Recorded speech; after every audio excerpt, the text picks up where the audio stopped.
The South African Digital Marketing Podcast is made in collaboration with Sean Lutz. Coming up in this episode of the South African Digital Marketing Podcast. That gives me a panic attack, and I'm not even on the marketing team. So it's very easy to go, we're busy, I need more people. But I think if you've built the foundation strong enough, you will never get to disaster phase. As the head of marketing, you're not there to pull people along. Every single touch point in the brand has been thought through. Effectively, I'm asking, how does someone get into your position? It's a hell of an industry. It really is. Welcome to Season 3 of the South African Digital Marketing Podcast. My name's Terence Mentor, and I'm a digital marketer who's realized that since this industry is constantly changing, we need to be constantly learning. And the best way to learn all the things is to talk to the people who are doing all of the things. I've been looking forward to this season for months because I'll be talking to CMOs, heads of marketing, and other leaders of marketing people about the reality of these positions. In this episode, I spoke to Miguel Netto, head of marketing at Bootlegger. We spoke about leading a marketing team in an organization that's currently in a period of real expansion, what he looks for in team members, what it takes to be in a position like his, and most importantly, what is the correct way to take your coffee. So let's get into it. Yes, Miguel. My name is Miguel Netto. I am the head of marketing for Bootlegger, previously until a few months ago known as Bootlegger Coffee Company, but we are now known as Bootlegger as a part of a rebrand. I manage the brand. I look after an in-house team of now going on 10 people. That's from everything from design to CRM to marketing coordinator to digital, etc.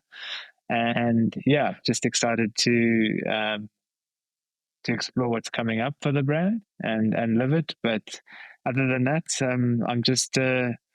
I just love marketing. I'm active and I love people, and that's why I'm in this world I'm in, and I obviously love coffee. I mean, it's not hard to love coffee, but I suppose in your particular role, having a real love for coffee is beneficial. You Yes. don't want someone who's just a pure tea drinker or no, I don't like hot liquids to be in a marketing role No. like this. It's not whether you like coffee or not. It's whether you drink your coffee with milk or not. That's when you step into Oh, this role. okay. Well, I'm a purist. I'm a black coffee, no sugar, no milk. That's my vibe. So That was the right answer. yes. But I also have learned not to judge people who drink their coffee like they're teenagers and have Fair 5 enough. sugar. Fair And enough. we're not gonna judge them on that.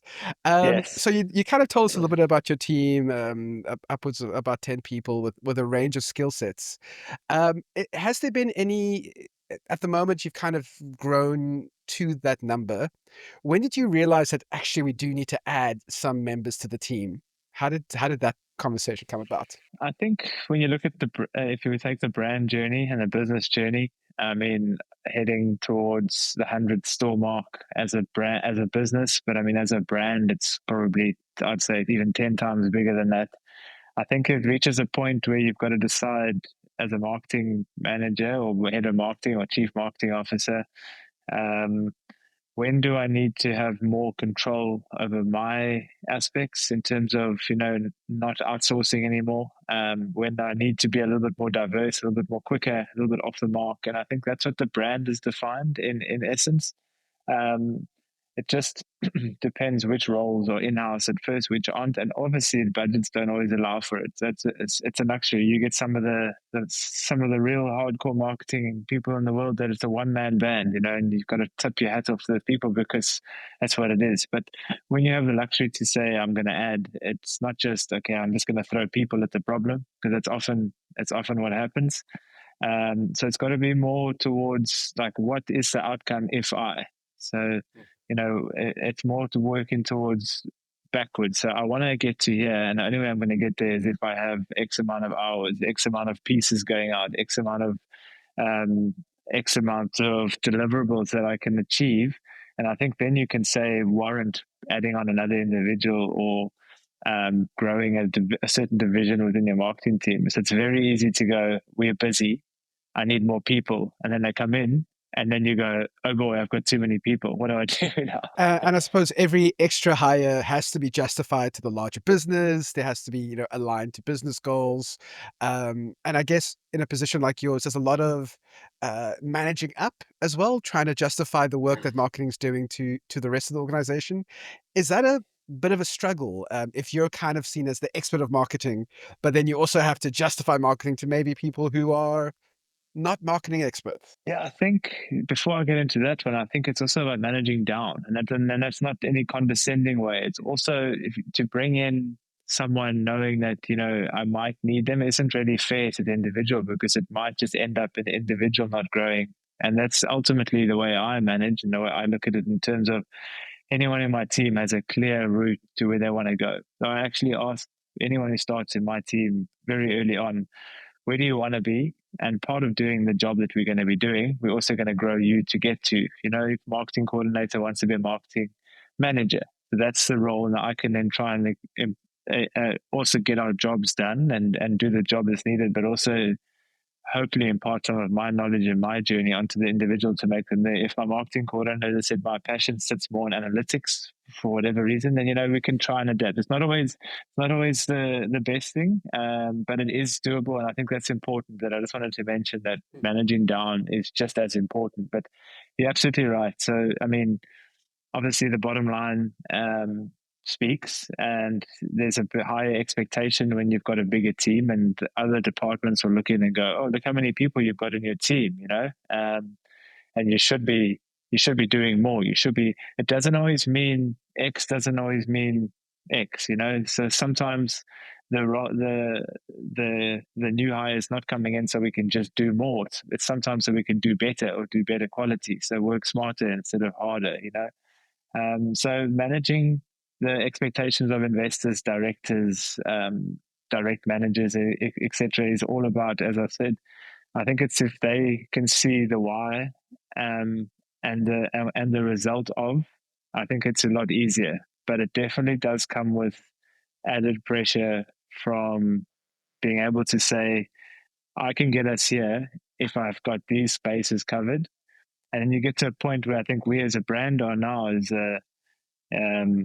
you almost double up in positions now. So, like where I had one marketing coordinator, I now need two. So now you're kind of cementing a pillar. It's like you build the foundation, and you've got your basic foundation and a solid house, but then elements come in and things start growing, and the neighborhood gets bigger, and then you've almost got to go, okay, that pillar is taking some strain. I've got to plug another one in to make sure that the one that I have isn't getting completely flooded, and looking forward to go, we're heading towards X, and I want to make sure I don't just cover a leak. I want to make sure that the leak doesn't happen in the first place. As someone who's living in an old house, that analogy sits very deep in my soul. And that idea of kind of getting ahead of the problems before they actually occur.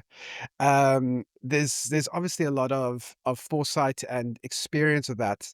Uh, have you had those experiences maybe in the past where those issues weren't caught soon enough, and the leaks happened, and then the roof caved in? Is that how you know when to catch it beforehand? Yeah, I think the signs are there early on, but sometimes when things are just so busy and you've got the blinkers on and you're trying to get a job done, it's a bit of like, I didn't see it coming. And yeah, I mean, you learn in this.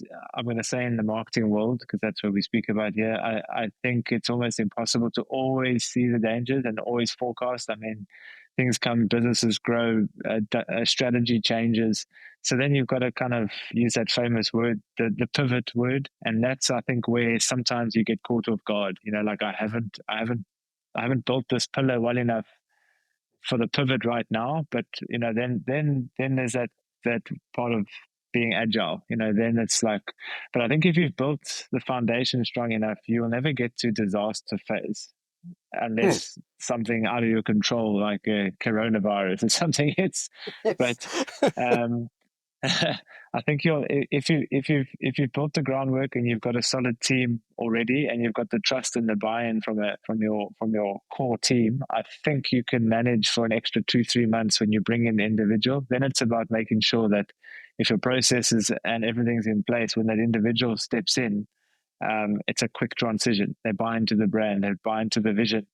It's that losing up to 6 months on a new employee where it's I need to give 1 month notice. Okay, then you come on. My team's already 1 month behind. Then it's like you got a 3 month probation. Now there's that chance where they might leave, and then there's that in getting into the brand. So you kind of look at this window and go, we're in a risky phase, but as I said, I think if the groundwork's been done and you've really built a nice solid team, and again, I speak under correction because some people don't have the value of a massive team, but we speak about individuals, but we also speak about the mechanisms behind your team, which are the processes, which are the anything as simple as foldering structures, the documents, the scope of work, so that if I got taken out tomorrow, someone could at least know how the department works, for example. We can keep going until Miguel gets better and then comes back to work is the hope.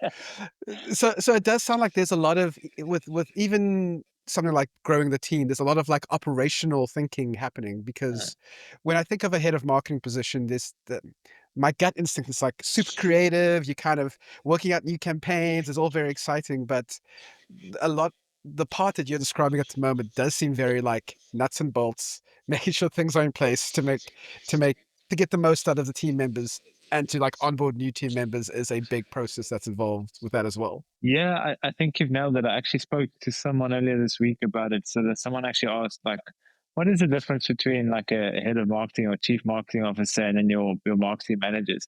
And I think you kind of look at it, it's exactly that. So the difference would be is that you almost have to step away from in a piece of it. So you have to step away from the doing and look at how, and be that person looking over the fence at what's coming. So the planner, like, okay, there's a ship way in the distance, no one's looking at it, but I'm looking at that ship wondering why it's coming closer, but I'm also watching what's going on and trying to be on hand.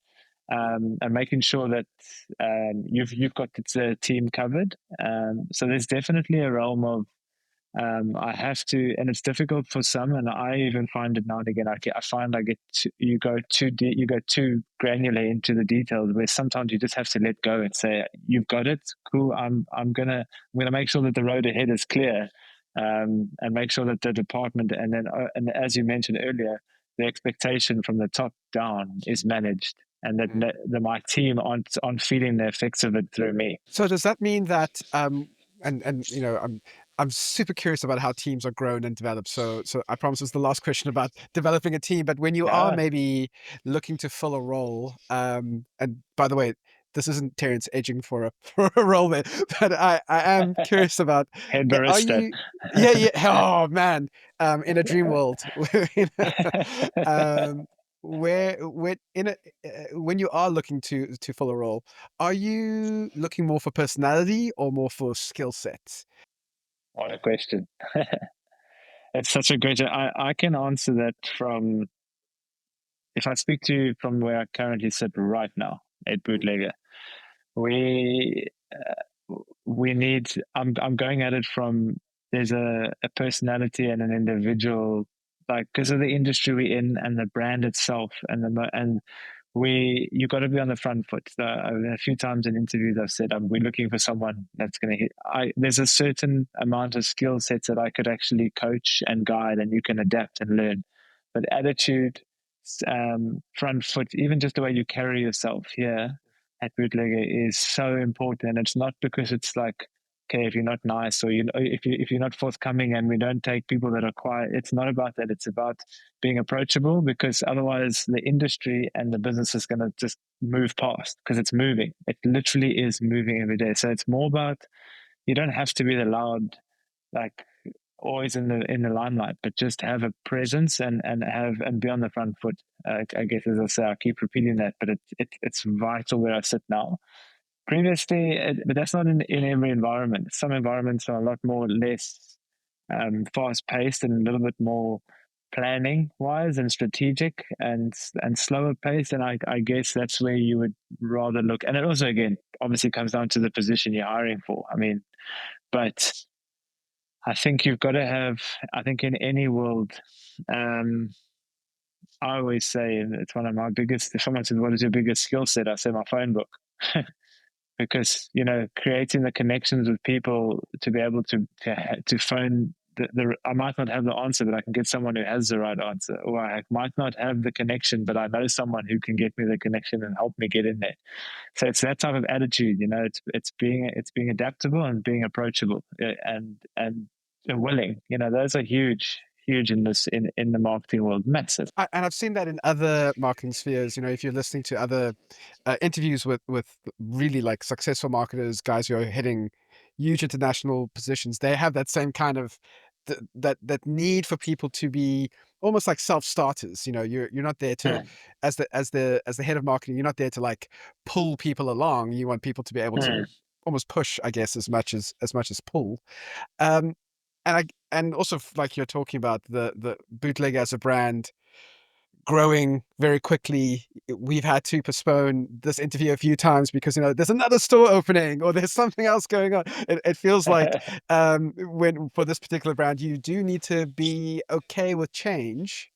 And I almost mm. wonder if that's in general, that's actually, you're right, that is a great thing for a marketer to be, because there's an update to Gemini that Google just did that makes completely changes how SEO works or whatever.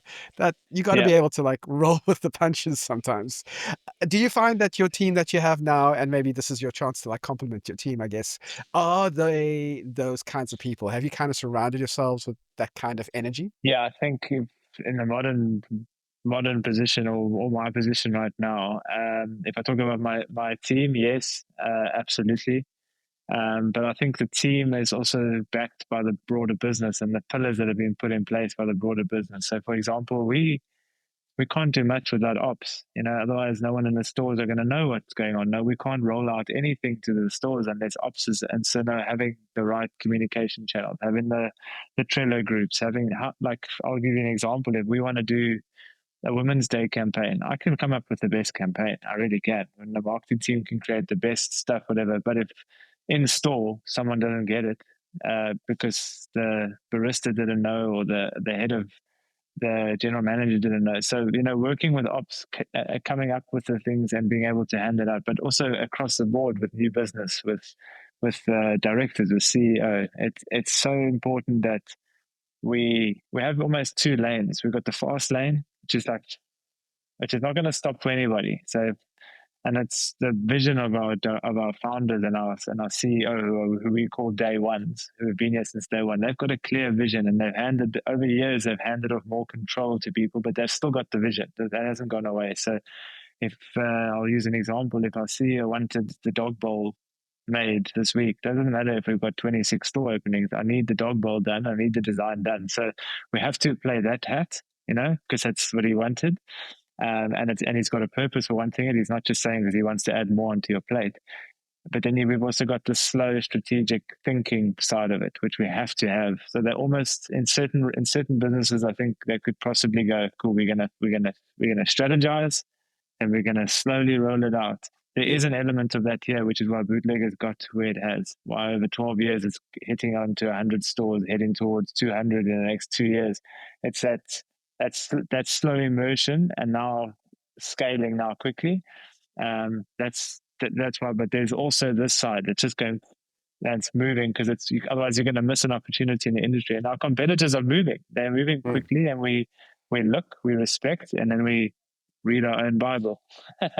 I gotta say that it, when you say 100 stores going up to 200 stores eventually, like in the next 2 years, that gives me a panic attack, and I'm not even on the marketing team. So, does do you is that kind of that brand Bible, the day ones having a vision? Is that how you stay calm in something that can, from the outside, can seem a bit chaotic? Yeah, I think trusting the process. When you buy into the business as on any role, you're buying into the fact that there's credibility, and they've created the credibility through trust, not by shouting, not by saying you must respect us because we're a big brand. It's almost been the opposite. They've stayed quiet and strategic throughout, while doing key milestones and key things, and something that's been done has been sometimes thought out for a year and a half, and it seems like it was an idea that came out yesterday, but it's not. anything from, I mean, the passion is just insane. Like, even just from the music in the store, that used to be the founder sitting selecting song for song. Obviously now it's a music platform, but it still sits within it, just shows the scale. So it used to be, I'm going to sit there through a playlist and I'm going to choose them, I'm going to put them onto a playlist and I'm going to play it. But that was still tailored and with a vision, and it was still had a purpose, to all the way to now where it's on a platform, but he still cares so much. So if the music's bad, he still gets involved, and it's still so passionate when it is bad. So it just shows that every single touch point in the brand has been thought through. And that's why it almost took till now to get to 80, which seems a lot. But in some realms, in our competitive spaces where they're heading towards 300, 350, the coffee shop, it seems like we're slightly slower, but we're not, because we're a lot more. We're full restaurants. We specialty coffee, all day breakfast, rest of the day menu. We're a full. All of the brands that do coffee are our competitors. So it just shows that we didn't need to get to 500 to show scale. We've got to 80, but 80 like proper ones, and now the brand is growing. And it's kind of related back to what you're talking about with building the team, the same thing with building that brand, starting with the solid foundation, keeping things as, I don't want to say simple. I don't think any kind of business at this scale is simple, but making sure that all of the correct boxes are ticked, making sure that everything is at the quality, the levels that you want it to, and then going on from there. You mentioned earlier, if you have a new campaign idea, or, the Women's Day campaign idea, there's a lot of interaction you have to have with other parts of the company. Ops was the one example. Does that kind of communication sit with you or more with your team? Are you the person that is the pivot for communication to the rest of the company? No, so I'm a firm believer of you always have the strategic bigger discussions that need to be had up front. Probably sit more directly with myself, but I really like my team being able to voice and be approachable, and the communication, without the communication across the business in every role, on every platform, has to be everyone's responsibility. So for example, sending an email and then asking, I sent them an email, I'm awaiting feedback. And here it doesn't really work like it. I sent an email, I walked up to the desk, I asked, I followed up, I chatted. So it's almost like it's even to a degree for presentation. It's like some people could say, do you do all the presentations? I'm in the presentations, but I encourage my team to be presenting their own work. So from design to marketing coordinators to campaigns, partly because of what I said earlier, people have to grow. So even if my team says I hate presenting, well, then 6 months you're going to love it. um, and subconsciously they'll grow as a person, and it's another skill set. And then same with communication. It's all very well hiding behind the head of marketing or whatever and saying, well, they'll fight my battles. Sometimes the hard conversations had to grow that person, help the department grow, and then to be honest, help the business grow. So our office is an open plan office, and I expect people to do more in-person chatting than email or WhatsApp chatting, just because that's how we expect it. That's how it happens the fastest. And it's just, it's a must that every individual communicates. And obviously there's different realms, and as I said, in a bigger conversation I will probably be at the forefront of it, but I'm not scared to have my teams do their own comms for their own better. I really don't think it's needed to have a fixed thing. A single head that everyone speaks through. Yeah. That idea of people being able to go up and talk directly to someone. I used to, I work remotely. I work for an international company, and I used to think, hey, remote work is great. There's nothing missing, until we had a face-to-face meetup with my colleagues, and I was like, oh, this is actually what I've been missing. Uh, Being able to not just know the person and look them in the eyes, but also to understand them a bit better, understand how they like to be spoken to, understand what their life is like and how to address them, even some people are, hey, if you want to talk to this person, get to them in the morning, because by the afternoon their blood sugar's dropped and it's not worth. So I do love that idea of everyone being available and able to interact and communicate, because isn't that like, that's kind of what marketing is supposed to be able to do, right? Communicate ideas effectively. It's possibly going to cut out anyone, or half of anyone who applies at Bootlegger. But you know, I always get asked in an interview, are you guys, do you do any remote work? Is it remote? Or how many days a week do we get to work from home? And my answer here, and it's possibly will also give you an idea of this brand, is we're not remote. We're in every day. Everybody comes in every day, and people say why? Partly because of what we discussed now. The better decisions, the better campaigns. You know, it's quicker, it's more dynamic. We can actually walk up to someone's desk instead of, can I have a call, sending a WhatsApp. That's one thing. Second thing is that our day ones, our founder still sits in this office every day. The CEO still sits in there, doors open, we're talking, we're moving, and that's just the brand. You know, it's like we don't do. It's not. It doesn't mean we clock in and clock out. So people do move and they come and go, but we expect it to be in and available every day with each other, communicating and growing as a business. And COVID did bring in another realm of remote working, and I think the world's probably better for it in places, but in this specific business, it's not 100%. That totally makes a lot of sense. Just that idea that, and especially where the business is now, with the size of the team, what you're trying to achieve, the pace that you have to achieve it, makes a lot of sense that you have to be together in the same building at the very least, if not within eye contact, to wave at the person when you need them. Absolutely. I've already taken way too much of your time, so I have one more question for you, and this is probably the I've left the hardest one for last. So get ready.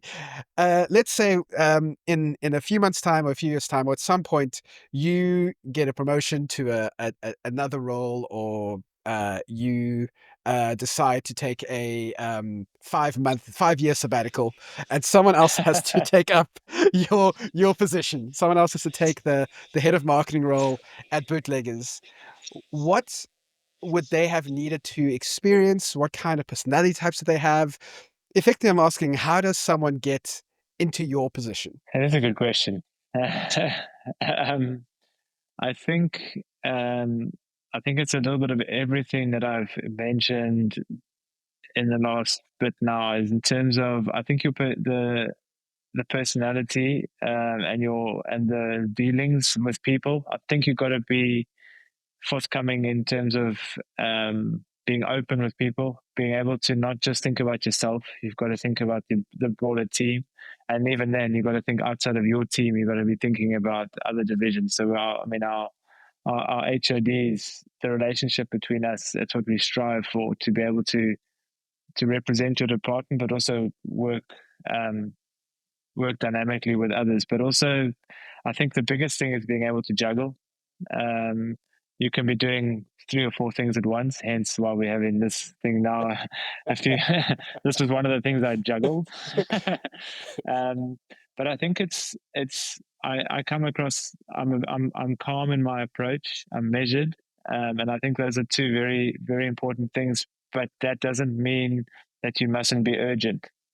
So things are moving, things are fast. And again, if you're speaking of purely on Bootlegger, it goes down to those 2 lanes. So it's about making sure that you're organized, making sure that you are keeping an eye on the strategic lane, always being able to take one step back. So don't be too rushed in this lane, but always remember to just come over here and drive slow in the left lane for a bit, and then get back in the fast lane and speed ahead because the need is there. So I guess it really is confident. It's a hell of an industry. It really is. It's an amazing one. A lot of people sit from the outside, and people say, "Oh, what a cool thing to work! What a cool brand!" And it is. It's an incredible brand. I've always said I won't leave here until someone fires me. So, um, but I would say confidence, patience, people person, and definitely someone who's measured and calm, but has a way with people. Really, I think you have to, and it has a good appreciation for quality, because that's what you're going to get here. Sometimes you will have the best idea, and you'll have you'll think that you're on the right track, and you'll be completely, this is it, I've got it. And when the rest of the business looks at it, they're not critiquing it, it's coming at it from a bootlegger way. So you might take 18 steps forward, and we took 3 steps back. And some people might say, okay, or come 15 steps back, and we only took 3 forward. And some people might say, oh, we failed. How you took that situation, it was what's going to help you make it at Bootlegger. Because if you feel deflated by that, you're not made for this. If you feel that there was an opportunity there, and we actually took 3 steps forward, and those 15 steps along the way we learned, that's what makes you a Bootlegger employee. A big thank you to Miguel for kicking off season 3 in style and for giving us such great insights into the reality of being a marketing leader. If you want to connect with Miguel, you can find him on LinkedIn. I'll put a link to his profile in the show notes. If you listen to this on Spotify, please leave a comment in the app and I'll respond to you there. Otherwise, you can send your thoughts, comments, and questions to podcast@tmdigital.co.za. That's podcast@T for Tango, M for Mother, digital.co.za. And of course, don't forget to subscribe wherever you listen to this. Thanks so much. This was the SA Digital Marketing Podcast.